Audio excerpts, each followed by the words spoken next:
Ready, sir. Ready. Okay.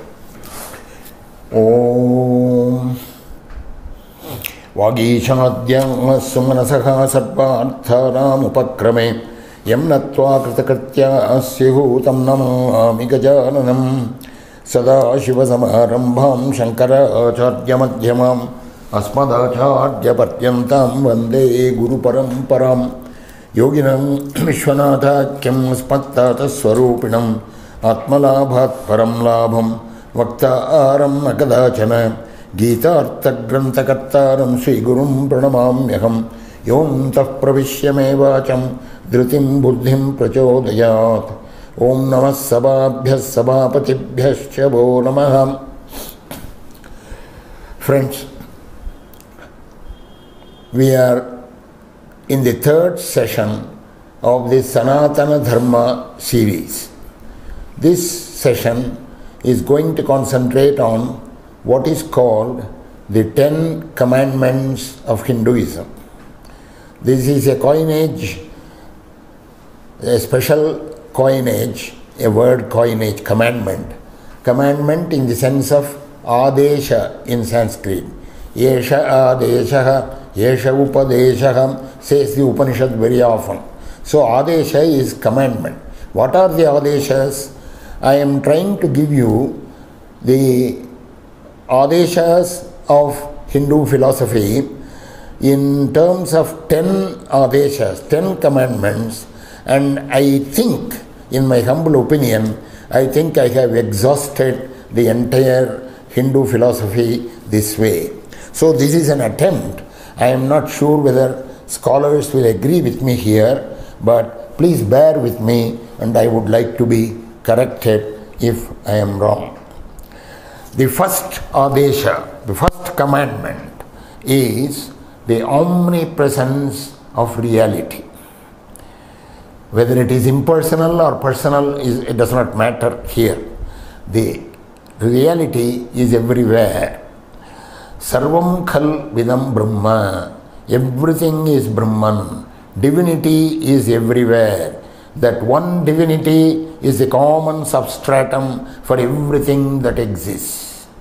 To realize that omnipresent divinity by an intuitive internal illumination is the sole purpose of life's journey. Recognize that this is so. This is the first adesha. We have to recognize that this is the purpose of life's journey. I am not saying that you will be able to realize the omnipresent divinity within this one life. No.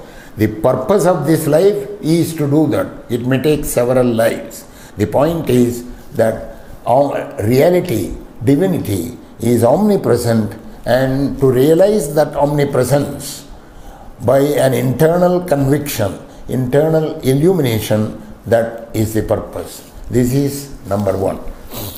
Number two is purification of the mind, manas shuddhi. Bhava samshuddhi is what is the term that Gita uses.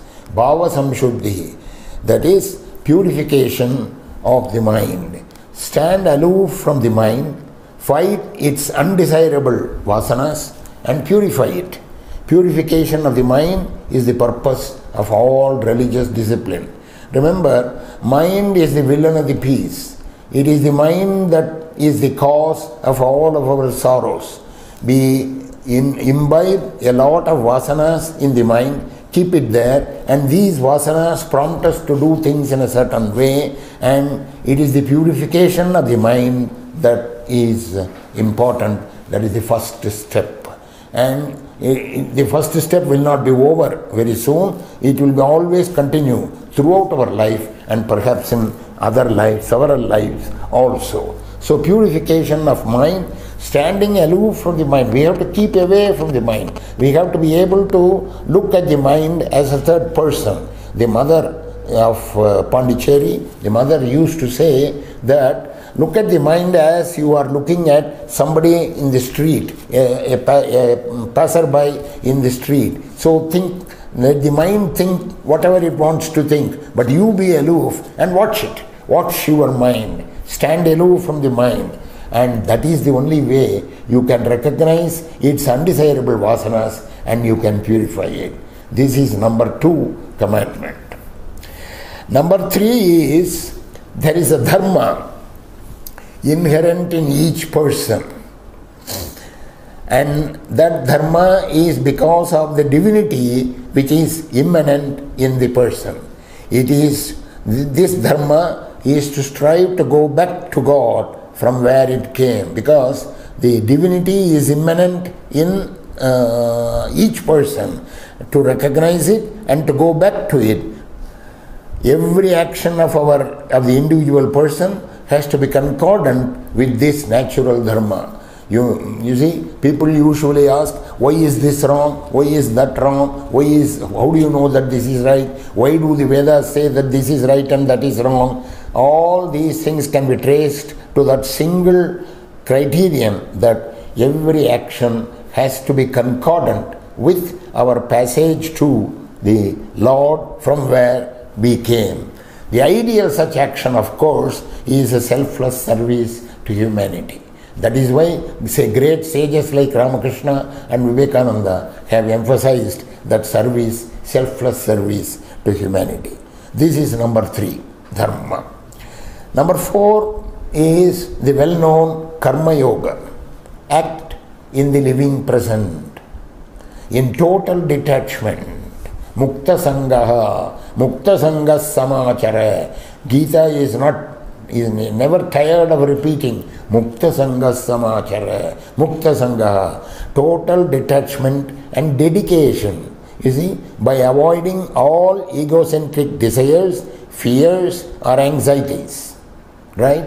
That is, you not only be detached from the fruits of the actions, from the action themselves, in the sense that the attitude should be, I am not the doer. The doer is the Prakriti. Prakriti kriyamanani gunai karmani sarvashaha ahankara vimudhatma kartaham iti manyate. So ego is the doer of things. So detach yourself from the thought of the doership of that action.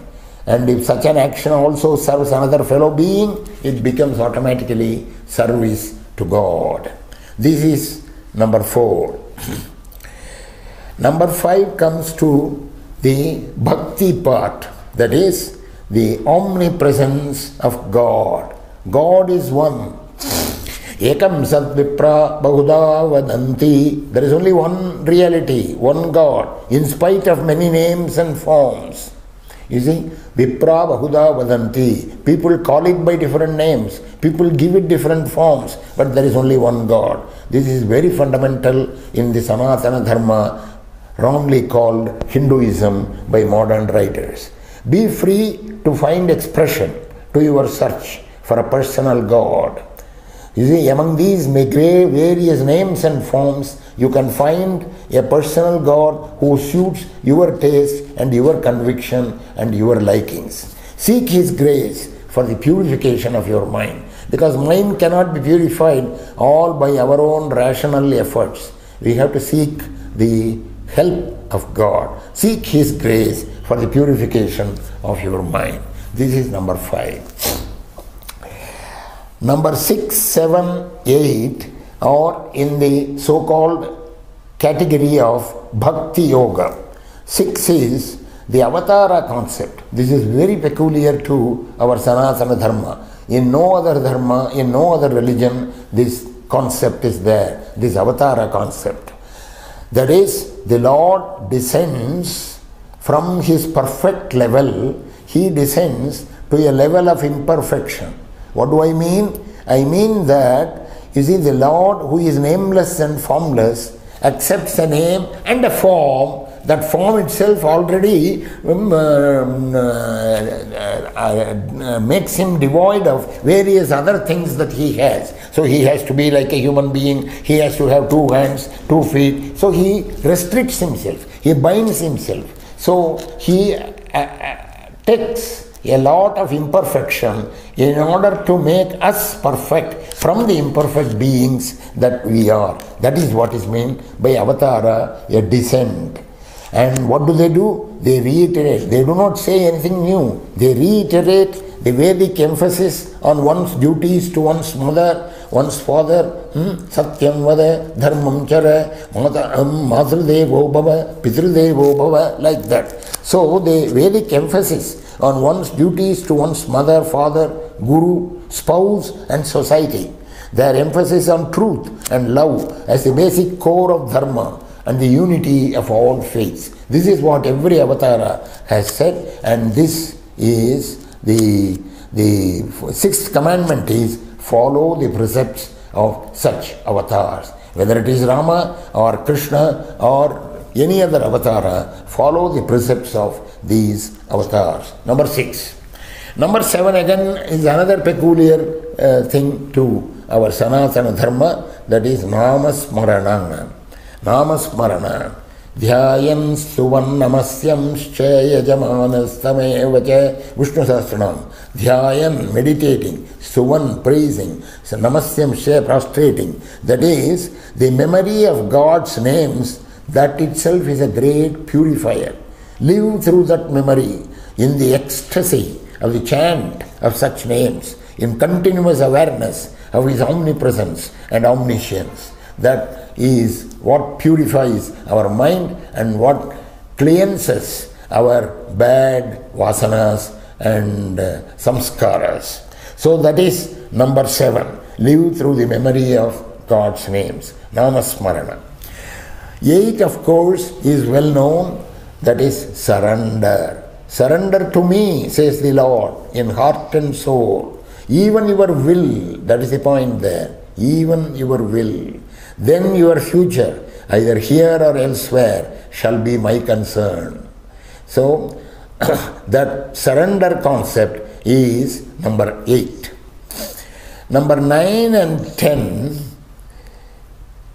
are more subtle. 9 is self-revelation. This is again very peculiar to the Hindu philosophy. Seek the guidance of a guru, right? Tatvidhi pranipatena pariprasnena sevaya. You go to a guru, ask him questions, serve him and listen to him.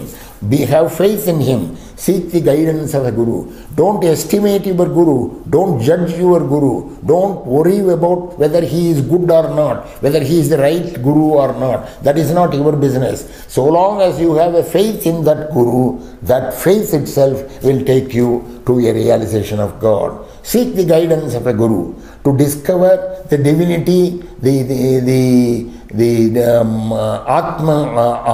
Atmic spirit in you, in yourself. Do it for yourself. Do it by yourself. You see, this is a long process, of course. It may go into several lives, but never give up.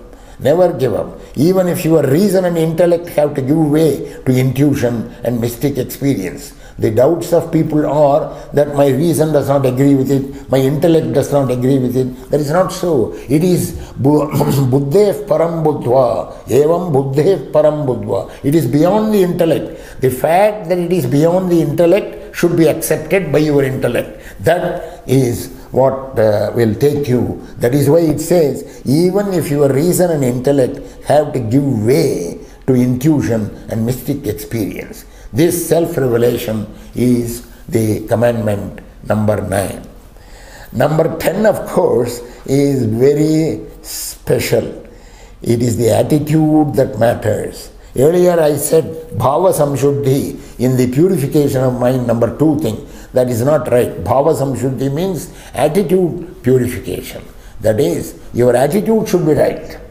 It is not the actual doing, actual karma or the actual mantra that you are using. It is with what attitude you are doing things. You know, in ordinary secular world also, when a judge sentences a criminal, he looks at the motive with which he did the crime. Whether he pulled the trigger more deliberately or he pulled the trigger accidentally. You see, the judge will give a different sentences for these two people. So attitudes should be the right thing. It is the attitude that matters. Not religion, not ritual, not philosophy. That does not mean religion is not important. That does not mean ritual is not important or philosophy is not important. It only says that be clear about your attitude. Do not have a wrong attitude and do this. Chapters 16 and 17 of Gita will tell you what are the right attitudes to keep and what wrong attitudes, where will it lead you. It will lead you to hell, says Krishna.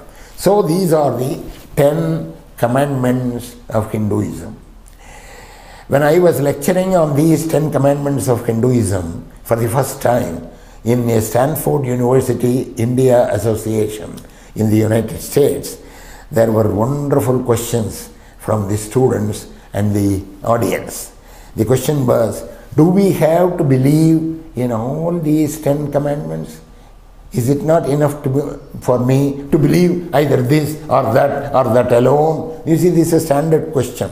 So that made me think in terms of who believes in what, in which of these commandments. So I have 5 charts here, chart A, B, C, D, E. Perhaps you can make other charts also. Each chart takes away a few of these commandments, as if there is a person who believes only in the remaining one. You see, there are Hindus and Hindus. Hindus are different types. There are people who believe in one thing but do not believe in the other thing. So I have made some charts. This is purely my making. You can find out, you viewers can find fault with it or criticize it and also tear it to pieces. So it is not true that every Hindu believes in all the 10 commandments. The religion is flexible. That is what gives the flexibility to the religion. So there may be people who do not care for some of these commandments. They are still called Hindus. The truncated chart shown below here, with one or more of the commandment boxes removed, represent different categories of Hindus. A large number of such categories are possible, right? But a full understanding of Hinduism is possible only if all the 10 commandments are taken to be valid. So what does chart A say? Chart A says,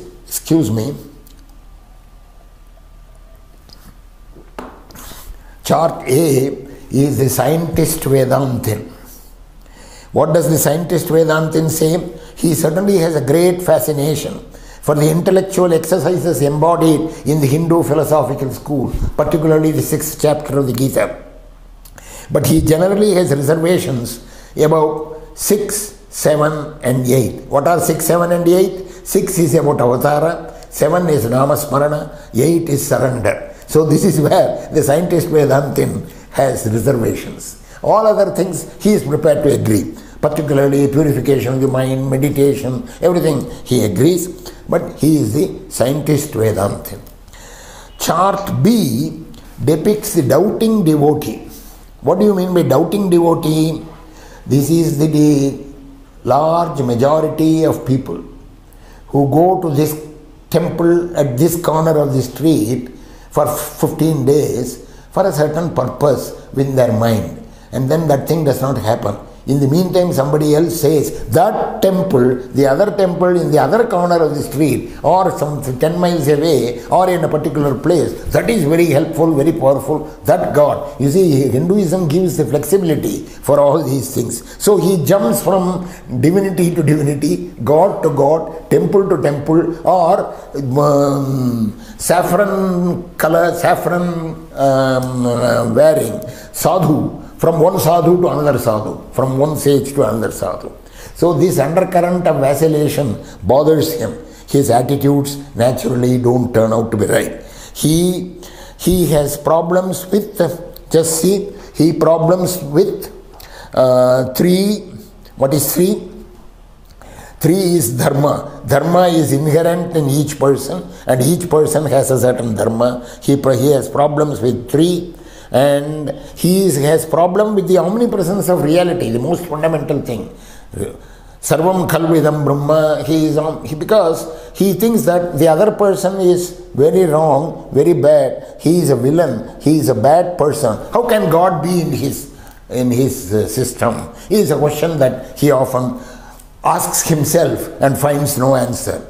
And then the self-revelation. Number 9 is anathema to him. He does not understand it. This is the doubting devotee. Charts, he is also a Hindu, but he will very soon turn out to be right because of the grace of God. Chart C is that of a rationalist. You see, there are rationalists who want to rationalize everything. Karma Yoga means something for them, but still their ideas are only vague. You see, Karma Yoga asks for dedication of everything to God. This he may not agree, because the central thing, 5, 6, 7, 8, God's presence, Namasparana, Avatara, surrender, these things don't mean anything to him. He certainly says purification of mind, because rationalist, he says mind should be pure, but his ideas may not be clear. And the most important point is his attitudes are not right, because he thinks that he has a dogmatic understanding of what it is, what it means to be right, and his ego protests against all other opposition to that thing. So that is the rationalist. The orthodox theologist is another category, chart D. What does he do? This is the most common type. Numbers 9 and 10 are very difficult for him. 9 says self-revelation. That is philosophy. You see, this Vedanta. This Vedanta is difficult for him. He is the ordinary man.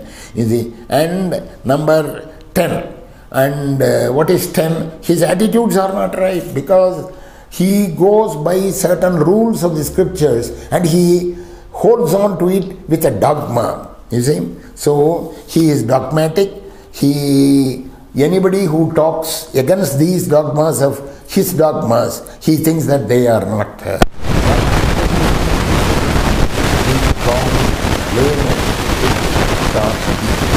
Chart E is secular philosophy. This gentleman is an armchair philosopher. He revels in armchair philosophy, talks very highly about number 1 and number 1, omnipresence of reality, he believes. Number 9, self-revelation. He greatly believes in that self-revelation, but he is only an armchair philosopher. He knows the fact of life, that a non-practicing philosopher is of no use to the rest of the world. A philosopher who only speaks about philosophy but does not practice it cannot be useful to the rest of the world. So, these are the different categories of Hindus. They are certainly Hindus, but the one who believes in all these 10 commandments, he is the one who will understand the real nature of this dharma called Sanatana Dharma.